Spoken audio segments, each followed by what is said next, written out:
Almost வந்து ஒரு ஹிந்தி படத்தை எப்படி நேரடியாக வெளியிடுவாங்களோ அதற்கு இணையான தேட்டரில் இந்த படத்தை வந்து ரிலீஸ் பண்ணுறாங்க. ஃபஸ்ட் டைம் இந்த மல்டிப்ளெக்ஸ் செயினில் ரிலீஸ் பண்ணுறதுல ஒரு சின்ன சிக்கல் இருக்குது. ஏன்னா இவங்க எந்த ஒரு படத்துக்கும் எந்த ஒரு படத்தோட பாட்டுக்கும் இப்படி வந்து ரீல்ஸோ மீம்ஸோ கிரியேட் பண்ணதே இல்லை. அதுலேயும் இந்த கோட்டோட நஷ்டத்தெல்லாம் கேட்டால் ரொம்ப உண்மையிலே பரிதாபமாக இருக்குது.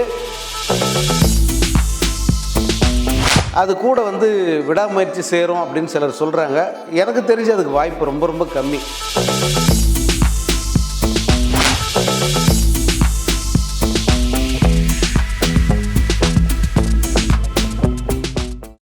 இந்த வீடியோவை உங்களுக்கு வழங்குபவர்கள் Paces Pay, secure digital payments with multiple features and great success rate. வணக்கம். இன்றைய சந்திப்பில் நம்முடன் இணைந்திருப்பவர் பத்திரிகையாளர் எஸ். சங்கர் அவர்கள். வணக்கம். வணக்கம் புத்தன். கோட்டோட பிஸ்னஸ்ஸு அதோடைய விவரங்கள் எல்லாமே பேசி முடிச்சாச்சு. அதோடைய இறுதி கட்டத்தில் இருக்குது. இப்போ வேட்டையனுடைய பிஸ்னஸ், வேட்டையன் ரிலீஸுக்கு முன்னாடியே பிஸ்னஸ் ஆகிட்டுன்னு ஒரு தகவல் இருக்குது. ஆமாம், எப்படி இருக்குது? இப்போ படம் ரிலீஸுக்குன்னு 27 நாள் இருக்குது. அதுக்கு முன்னாடி வந்து எல்லா ஏரியாவோட உரிமைகளும் வந்து இப்போது தியேட்ரிக்கல் ரைட்ஸ் கொடுத்துக்கிட்டு இருக்காங்க. அதில் ஃபஸ்ட்டு ஹிந்தி தியேட்ரிக்கல் ரைட்ஸ் கொடுத்துட்டாங்க. அதில் பவேஜா ஸ்டுடியோஸ்ன்ற ஒரு நிறுவனமும் இன்னொரு நிறுவனம் சேர்ந்து வந்து அதை நார்த்தில் ரிலீஸ் பண்ணுறாங்க. ஆல்மோஸ்ட் வந்து ஒரு ஹிந்தி படத்தை எப்படி நேரடியாக வெளியிடுவாங்களோ அதற்கு இணையான தேட்டரில் இந்த படத்தை வந்து ரிலீஸ் பண்ணுறாங்க. ஃபஸ்ட் டைம் அப்படின்னு சொல்லலாம். இதுக்கு முன்னே வந்து 2.0க்கு அந்த மாதிரி ரிலீஸ் பண்ணாங்க. எந்திரனு கூட ஓரளவுக்கு பண்ணாங்க. ஆனால் 2.0க்கு நிறைய 2000 தேட்டருக்கு மேலே ரிலீஸ் பண்ணாங்க. அதை பண்ணவர் வந்து கரண் ஜோகர், டைரக்டர் கரண் ஜோகரே அவரோட சொந்த தர்மா பிக்சர்ஸ் மூலமாக பண்ணார். இப்போ வந்து 2 நிறுவனங்கள் வந்து சேர்ந்து இந்த படத்தை வாங்கியிருக்காங்க.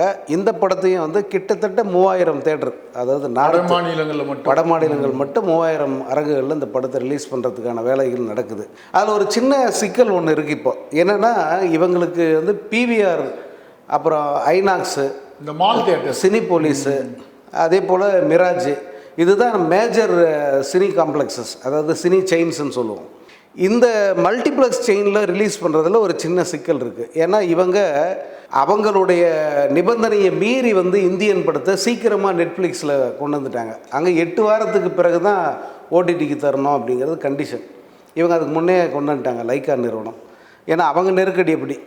அதனால் வந்து இந்த படத்தை வந்து இந்த மல்டிப்ளெக்ஸஸில் ரிலீஸ் பண்ணுறதுல ஒரு சின்ன ஒரு முட்டுக்கட்டை இருக்குது. அது பேச்சுவார்த்தை மூலமாக தீர்த்துக்கலாம் அப்படின்னு சொல்லிட்டு பேசி முன்னாடி அது தீர்க்கப்படும். ஆமாம்மா, இப்போ இந்த வாரம் அது தீர்ந்துட்ட பிறகு வந்து பிவிஆர் தான் ஆக்சுவலாக இந்த படத்துக்கான மல்டிப்ளெக்ஸ் பார்ட்னர், அவன் தான்.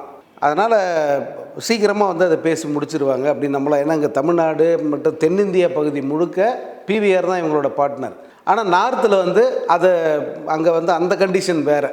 அதனால் வெகு விரைவில் அது ஸ்டார்ட் அவுட் செஞ்சுருவாங்கன்னு நினைக்கிறேன். மற்றபடி இந்த ஏரியா வைஸ்ன்னு பார்த்தீங்கன்னா, கேரளாவில் ஜெயிலரை விட 3 மடங்கு அதிக விலைக்கு இந்த படம் விற்கப்பட்டிருக்கு. எம்ஜி அடிப்படையில் கோகுலம் பிக்சர்ஸ் கோபாலன் தான் இந்த படத்தை அங்கே வாங்கியிருக்காரு. அவர் தானே எல்லா படங்களும் வாங்குறாரு. இல்லை, இப்போ தான். இதுக்கு முன்னே வந்து அவர் ஜெயிலர் அவர் தான் வாங்கி ரிலீஸ் பண்ணார். லியோ அவர் தான் வாங்கி ரிலீஸ் பண்ணார்.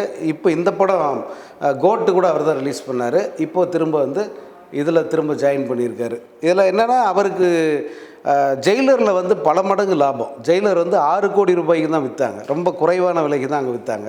ஆனால் அந்த படம் அங்கே 60 கோடி கலெக்ட் பண்ணுச்சு, கிட்டத்தட்ட 10 மடங்கு கலெக்ட் பண்ணுச்சு அந்த லாபம். அதில் அவர் கோகுலம் கோபாலன் வந்து இந்த படத்தை பற்றி ஒரு கமெண்ட்டு ஒரு பெரிய இது வச்சுருந்தார், ஹோர்டிங். கமெண்ட் எல்லாம் இல்லை, கொச்சியில் பெரிய ஹோர்டிங் வச்சுருந்தார். என்னன்னு தெரியுமா, not double triple black Bastar அப்படின்னு போட்டு ஹோர்டிங் வச்சார். அதனால் வந்து இந்த படத்தை வந்து பெரிய நம்பிக்கையோடு அதை விட 3 மடங்கு அதிக விலை கொடுத்து வாங்கியிருக்காரு.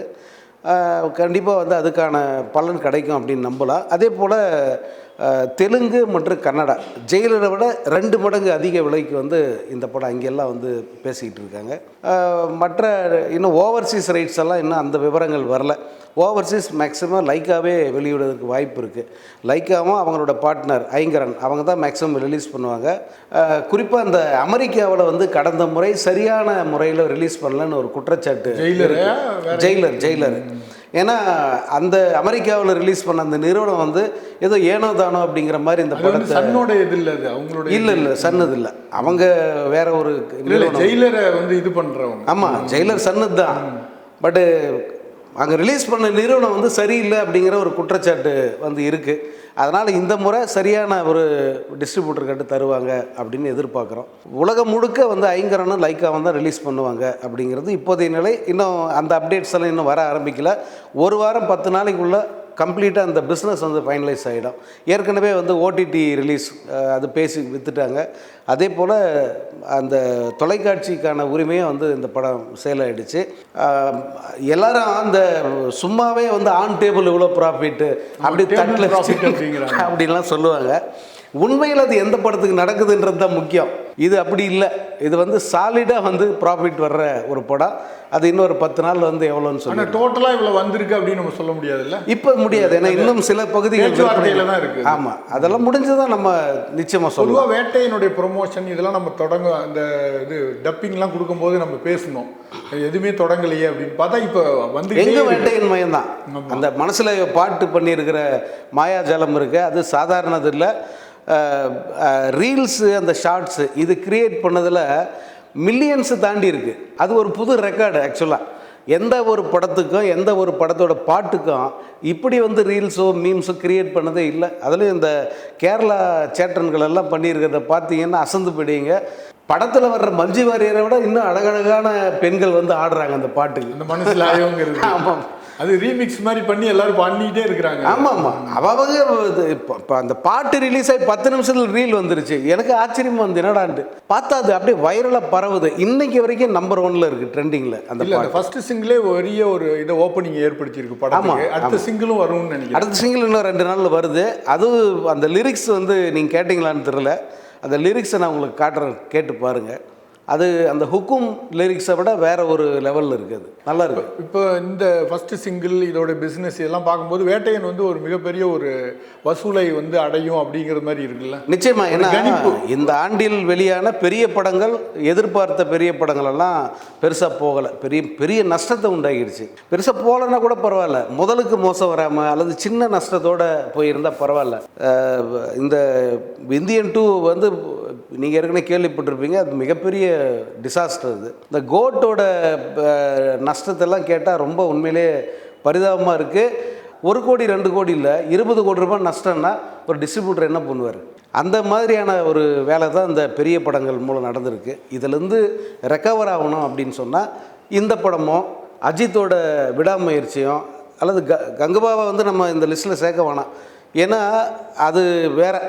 இந்த 2 படங்களும் போனால் தான் இந்த டிஸ்ட்ரிபியூட்டர்ஸு அல்லது தியேட்டர் உரிமையாளர்கள் இவங்கெல்லாம் வந்து திரும்ப அந்த பழைய ஒரு ஜோஸுக்கு வருவாங்க அப்படிங்கிறது தான் இப்போ நிலைமை. இப்போ வேட்டையன் பற்றி நம்ம ப்ரொமோஷன்லாம் தொடங்கிட்டாங்க, தகவல்கள்லாம் வருது. ஆனால் ப்ரெஸ் மீட்டு அப்படிங்கிற மாதிரி ஒரு மக்களை சந்திக்கிறது எதுவுமே இல்லாமல் நிச்சயமாக சந்திப்பாங்க. ஏன்னா அது அவங்களுக்கும் வந்து அந்த முக்கியத்துவம் தெரியுது. லைக்கா நிறுவனம் வந்து எல்லா படத்துக்குமே ப்ரெஸ்ஸை வந்து சந்திச்சிருக்காங்க. ஈவன் பொன்னியின் செல்வன் அவ்வளோ பெரிய படம், அந்த படத்துக்கு வந்து அவங்க எல்லோருக்குமே வந்து அந்த ப்ரொமோஷன் லிஸ்ட்டில் எல்லாரையுமே சேர்த்து வச்சு எல்லாரையுமே மீட் பண்ணாங்க. அதில் எந்த குறையும் அவங்க வைக்கலை. ஏன் இந்தியனுக்கும் அதே தான். எந்த படத்துக்குமே அவங்க செய்தியாளர்களை புறக்கணிக்கலை, பார்க்க மாட்டோம் அப்படின்னு தவிர்க்கவே இல்லை. நிச்சயமாக இந்த படத்துக்கு வந்து நடக்கும், செய்வாங்க. இன்னும் 28 நாள் இருக்கு இல்லையா, அது வந்து நெருக்கத்தில் வந்து செய்வாங்க. நிச்சயம் அக்டோபர் 10 வந்து வேட்டையன் ரிலீஸ். அந்த ஒரு படம் மட்டும் தான் ரிலீஸ் ஆகுது. ஆமாம், ஒரு படம் தான் ரிலீஸ். ஏன்னா அது தசரா விடுமுறை, ஒரு 10 நாள் தொடர்ச்சியாக இருக்கும். மிகப்பெரிய சீசன் அது. நம்ம தமிழ்நாட்டுக்கு வேணால் அது சின்னதாக தெரியலாம், தமிழ்நாட்டுக்கு வெளியே வந்து தசராங்கிறது மிகப்பெரிய ஒரு கொண்டாட்டம். அது அந்த கொண்டாட்டத்தின் ஒரு பகுதியாக இந்த படமும் இருக்கணுங்கிறதுக்காக தான் அதை பண்ணுறாங்க. நம்ம அந்த ஃபஸ்ட்டு சிங்கிள் அதே போல் படம் பற்றி வருகிற செய்திகள், இந்த படம் எப்படி வந்திருக்கு அப்படின்ற செய்தியெல்லாம் கேட்கும்போது வந்து ஒரு நம்பிக்கை இருக்குது, பெருசாக போகும். நிச்சயமாக வந்து ஜெயிலரோட பெரிய அளவுக்கு போகும் அப்படின்னு நம்பிக்கை இருக்குது. இப்போ அக்டோபர் 10க்கு பிறகு தீபாவளிக்கு தான் எல்லா படங்களும் ரிலீஸ் ஆகும். ஒரு தீபாவளிக்கு இப்போதைக்கு ஒரு படம் தான் கன்ஃபார்ம் ஆகிருக்கு. எல்லா படங்களும்னா எத்தனை படம்ன்றது தெரியல. ஒரே ஒரு படம் அமரன் மட்டும்தான் கன்ஃபார்ம் ஆகிருக்கு. அது கூட வந்து விடாமுயற்சி சேரும் அப்படின்னு சிலர் சொல்கிறாங்க. எனக்கு தெரிஞ்சு அதுக்கு வாய்ப்பு ரொம்ப ரொம்ப கம்மி. ஏன்னா வேட்டையன் லைக்கா தான் ரிலீஸ் பண்ணுது, அவங்களோட படம். விடாமுயற்சி அவங்க படம் தான். ஒரு 20 நாள் கேப்பில் அந்த படத்தை ப்ரொமோட் பண்ணோம், பெருசாக கொண்டு போனோம், சாதாரணமாக ரிலீஸ் பண்ண முடியாது. விடாமுயற்சி. அதனால் வந்து அதுக்கு வாய்ப்பு வந்து குறைவாக இருக்குது. இப்போதைக்கு அமரன் மட்டும்தான் தீபாவளிக்கு. இப்போ வேட்டையன் இப்போ நடக்கிற அந்த ப்ரொமோஷன் ஒர்க்கு, பிஸ்னஸ் இதெல்லாம் பார்க்கும்போது உங்களுக்கு என்ன மாதிரியான ஒரு வசூலை இந்த படம் தொடும் அப்படின்னு ஏதாச்சும் நீங்கள் சொல்லலாம்? இல்லை இது இந்த வசூல் ஒரு டார்கெட்டுன்றதே வந்து ரொம்ப காமெடி ஆகிடுச்சு. பேசுகிறவனுக்கும் சலிப்பாயிடுச்சு, கேட்குற ஆடா சும்மாரியா நிறுத்தியா நீ பார்த்துக்கலாம், அது வரும்போது பார்த்துக்கலாம் அப்படிங்கிற மாதிரி. நான் இன்னொன்று நான் ஏற்கனவே சொன்னது தான், இந்த பெரிய வசூலை சம்பாதிச்ச எந்த படமும் இந்த வசூலை நான் தொட போகிறேன்னு சொல்லிட்டு வரவே இல்லை. பாகுபலி வந்து நான் 2000 கோடி சம்பாதிப்பேன்னு சொல்லி வந்துச்சு. கேஜிஎஃப் அப்படி சொல்லிச்சா? இல்லை ஷாருக் கான் வந்து ஒரே வருஷத்தில் 3000 கோடிக்கு வந்து படம் கொடுத்தார். ஒரே வருஷம் 3 படம் ரிலீஸ் ஆச்சு. அவரோட டோட்டல் கலெக்ஷன் 3000 கோடி. நம்ப முடியுது அவங்களால? யாராவது வந்து இதை பற்றி பேசுனாங்களா? அவங்க படத்தை வந்து கான்ஃபிடென்ட்டாக விட்டான், நல்லா எடுத்திருக்க ஓடும் பார்த்துக்கலான்னு விட்டால் நல்லா ஓடிச்சு. இவனுக்கு சும்மாவே வந்து ஒரு டுபாகூர் படத்தை எடுத்து வச்சுப்பான், இது 1000 கோடி தோடும், 2000 கோடி தோடும், கடைசியில் போய் வடை தான் சுடும். அது அதனால நீங்கள் எதுவும் இந்த வேட்டையின் தொடர்பாக அந்த வசூல் சொல்லாமல் வேண்டாம்னு நினைக்கிறீங்க? இல்லைங்க, நான் வேட்டையின் தொடர்பாக நான் வசூலே சொல்ல விரும்பலை. ஏன்னா படம் நல்லா இருந்தால் அந்த வசூல் வேறு. இப்போ ஜெயிலர் வந்து எப்படி இருந்தது படம் நீங்கள் பார்த்தீங்க, அந்த வசூலை யாராவது கணிச்சாங்களா? அது எங்கே போய் நிற்கணுமோ அந்த இடத்துல போய் நிற்கும். அதே மாதிரி தான் நான் வேறு எந்த படம் விடாமுயற்சியை கூட எடுத்துக்கிட்டால் அந்த படம் நல்லா இருந்தால் அஜித்தோட கெரியர்லேயே வந்து பிக்கஸ்ட்டு வசூலாக அந்த படம் நிற்கும். இதுதான் இப்போ இருக்கிற நிலமை. இது இந்த படத்தை மிஞ்சிருச்சு, அந்த படத்தை அப்படி இல்லை. நாளுக்கு நாள் வந்து எல்லாமே மாறுது, வணிகம் மாறுது, ஃபேன் பேஸ் மாறுது, எல்லாம் மாறிக்கிட்டே இருக்குது. அதனால் படம் நல்லா இருந்தால் நல்ல இவரை விட அவர் தாண்டிட்டார் அப்படி சொல்கிறதுக்கு ஒன்றுமே இல்லை. அடுத்த படத்துலேயே வந்து அவரை தாண்டிடுவார். அப்படித்தான் இருக்குது இப்போ பிஸ்னஸ்ங்கிறது. அதனால் இதில் அல்டிமேட்டாக இருக்க வேண்டியது என்னென்னா, படத்தில் கண்டென்ட் இருக்கணும், சொன்ன விதம் நல்லா இருக்கணும், ஜனங்களுக்கு பிடிச்சிருக்கணும், படம் ரசிக்கிறது மாதிரி இருக்கா, அவ்வளோதான். அது இருந்தால் வந்து உச்சகட்ட வசூல் கண்டிப்பாக கிடைக்கும். மீண்டும் பேசுவோம். நன்றி, வணக்கம். வணக்கம். இந்த வீடியோ உங்களுக்கு பிடிச்சிருந்தா லைக் பண்ணுங்க, ஷேர் பண்ணுங்க, கமெண்ட் பண்ணுங்க. மறக்காம OH சினிமா சேனலுக்கு சப்ஸ்கிரைப் பண்ணுங்க.